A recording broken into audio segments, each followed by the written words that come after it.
All right, we are back. That's right. Everyone got to get up and use the restroom, do whatever you got to do. Moving on, Hamza Subani. Yes, Hamza. All right.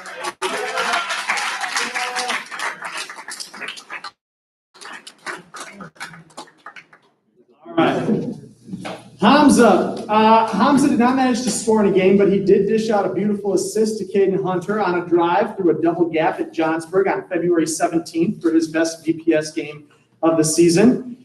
He also played very well in the Wakanda game. He didn't get credit for assists because we didn't finish the layups, but he had two really nice drive and dish plays in the fourth quarter of that game. So that showed me that he had a good understanding of what his role was on the team and within our offensive system. At the beginning of the year, I asked the boys what their goals for improvement were. Hamza told me he wanted to become a more consistent shooter. He did do that. We do a drill called level up shooting that is responsible for a lot of the movement on our shooting ladder. And the very first night of the season, we did the drill, and Hamza got a 0. He did not make any shots in a minute. On our second to last practice of the year, 7 weeks later, he stayed after, which everyone has the opportunity to do every night. Some people do, some people don't. He stayed after, did it again, and he got a high score for himself that year of a 1.3, which means not only did he make all 5 shots going around the arc in a minute, but he also made 2 in a row at 3 of the spots with his remaining time in the second round. That is a huge improvement over the course of 7 weeks. That's real tangible improvement. I'm really proud of Hamza for putting in the time and the effort to achieve it. Tonight, Hamza will receive his varsity letter. Hamza Subani.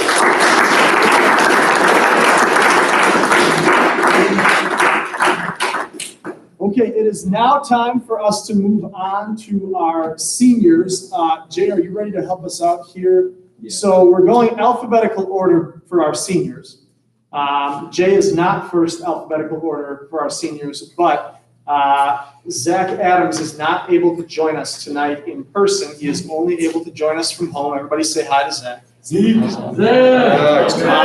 So Jay is hopefully, are we good here? Yeah. Okay, so Jay's got him. Bring him up here, Jay. Bring him up here, Jay. So Jay's got him here on FaceTime for us so that he is with us. Here, can I get here? Give me a little. Ready? Give me a fist bump here, Zach. Okay. All right. So Zach is going to stand. Let's stand right here, Jay, and I'll talk about Zach a little bit. So Zach Adams scored 57 points this year. That was 5th best on the team. Zach's 13 assists were also 5th most on the team. His 9 3-point field goals made was 4th most on the team, and his 28.1 3-point field goal percentage was 3rd most on the team among players who attempted at least 20 shots. He shot a remarkable 85.7% from the free throw line this year. As I said, we were a great free throw shooting team, and Zach was our greatest free throw shooter.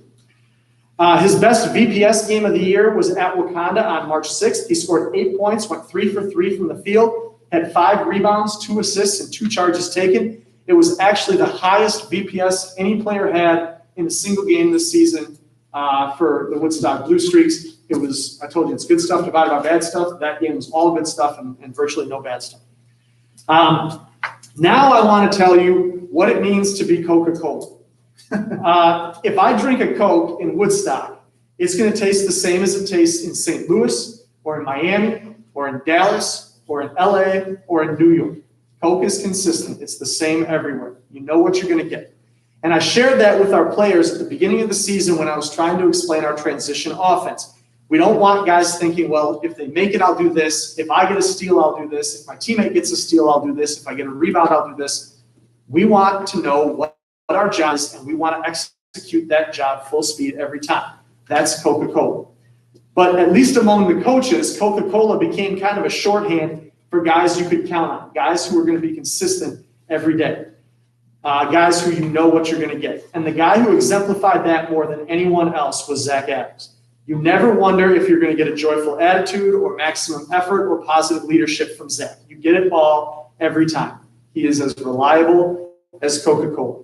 We are going to miss that presence in our program, and my challenge to our freshmen, our sophomores, and our juniors is to strive to be the reliable, consistent influence on your team that Zach has been for the last 4 years. Zach will receive his varsity emblem, Zach Adams.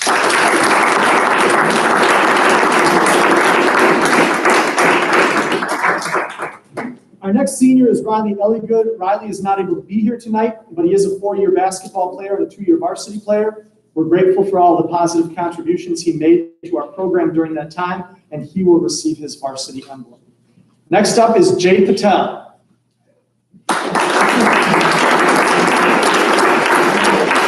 Jay's already up here, so we got a platform anyway. Jay's 8 3-point field goals made were the 5th most on the team. His effective field goal percentage of 40% was the best on the team of anyone who averaged at least 1 field goal attempt per game. His best VPS game of the year was at Elgin, where he scored 8 points. He shot 80% from the field in that game, including a pair of threes. I will admit that it caught me by surprise this offseason when Jay told me that he wanted to play again in his senior year after taking a couple years off of basketball. Honestly, I had no idea what to expect. I knew that we were going to get a smart kid and a high-character kid, and that was all that I knew. After the first contact day, I'm looking at the numbers that the kids have reported, and he's at the top of every shooting ladder drill. And honestly, my first reaction was maybe he doesn't know how we keep score on these drills. Like maybe he just thinks that he's getting these high numbers. So tomorrow I'm just going to watch and make sure. Well, the next day I watch him, and sure enough, he's putting up the highest numbers in all of these drills. Larry Bird, 33, rip, everything consistently.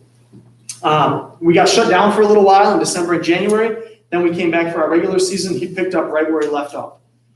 In addition to his smooth shooting stroke, Jay's a fast learner. He's a guy who leads by example. He's not what you'd call a vocal leader. I think one of the moments that gave Jay the most anxiety for us was when he got told that he had to play point guard in practice, which means he had to call out our baseline out of bounds plays. And Coach Baker can be kind of a stickler for using your big gym voice when you do that. And I think that was not Jay's favorite thing that he was asked to do this year. But he did it just like he did everything else that we asked him to do.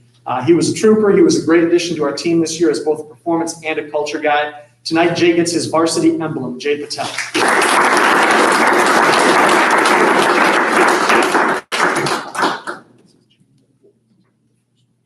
Okay, now it is time to go through our honorary awards. That is the final portion of the evening. We have 5 honorary awards. We will have 6 recipients of our 5 honorary awards tonight.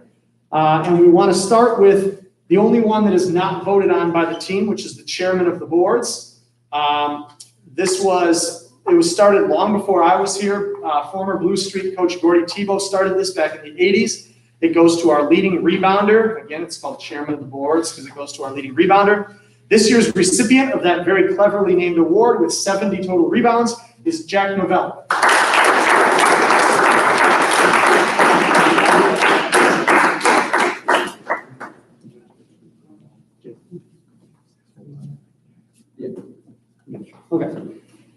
Our next honorary award is Most Improved Player. As I said, all of the remaining awards are voted on by the players. I tell them they can choose their own criteria. My personal opinion is that this award should go to a player that when you look at what they accomplished this year, it is the most pleasant surprise, the one that you did not expect and you are most pleasantly surprised by. I'm not sure if that's what our players were thinking when they cast their votes this year, but if they did, I think they came up with a very good answer. This year's Most Improved Player Award goes to Caden Ogle.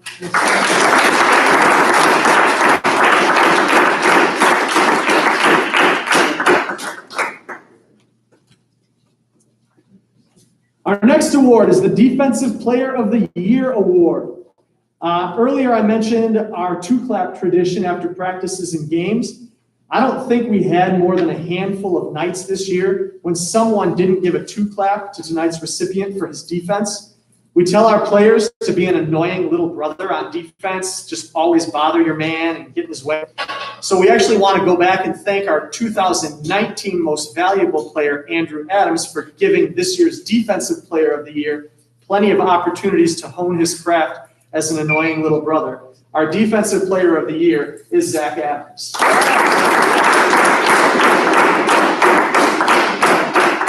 I believe at this time that, if you can, Jake, and we see there, I believe Zach is receiving the plaque for Defensive Player of the Year. We had that delivered over to his house today. So I think that he's getting that plaque right now. So congratulations, Zach. 2 awards left. Captain. Our players choose unit leaders at the beginning of the season. These guys function as our captains throughout the year, but the end of season award goes to whomever the players identify as the guy who has best filled the role of a leader and an example on our team and in our program. We have 1 recipient of the award this year, and although it doesn't have to be a guy who was chosen as a unit leader, it can be, and this year it is, our team captain is Zach Adams.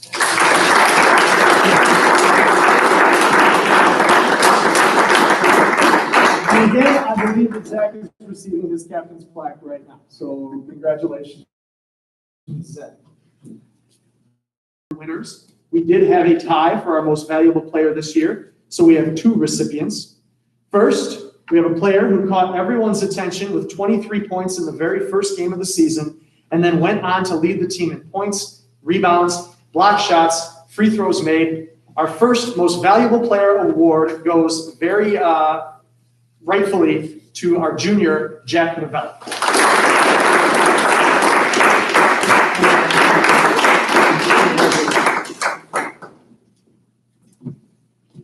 And finally, our second most valuable player, co-most valuable player, I believe, is a player who proves that this award doesn't have to be statistically driven, and that our players recognize the things that make a player valuable to his team don't always show up in the box scores.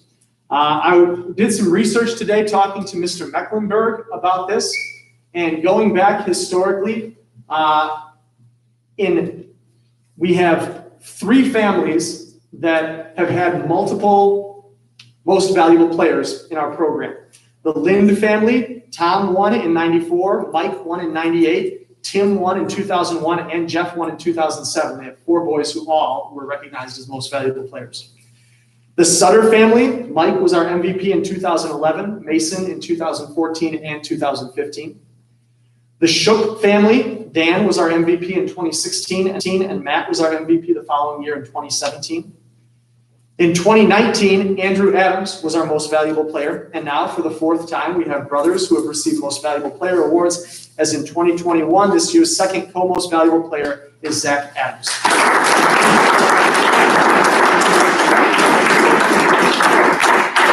And once again, I think that mom or dad or somebody is presenting him with that award, so congratulations, Zach. Let's hear it for our 2021 varsity boys basketball.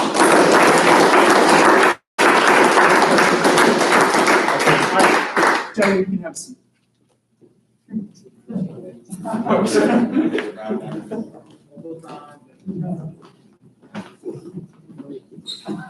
So I want to say it's 8:08, and I think we had 8 minutes worth of YouTube live delays. So I think I would have been under the wire if it weren't for technology. That does mark the conclusion of this year's awards banquet. My final thank you of the night is to my computer right here, or more accurately to the people who are on the other side of it, to our parents. We understand that this was a wild season, and we are extremely grateful for all the sacrifices that you made and all the time and energy that you put in to support your sons, to support our program. So final round of applause tonight for all of you here.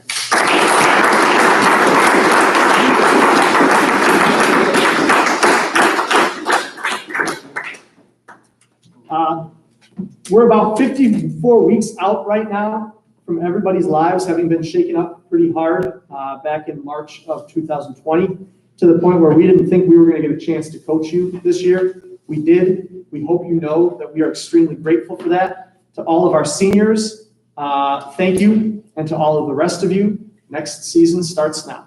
Good night, everybody.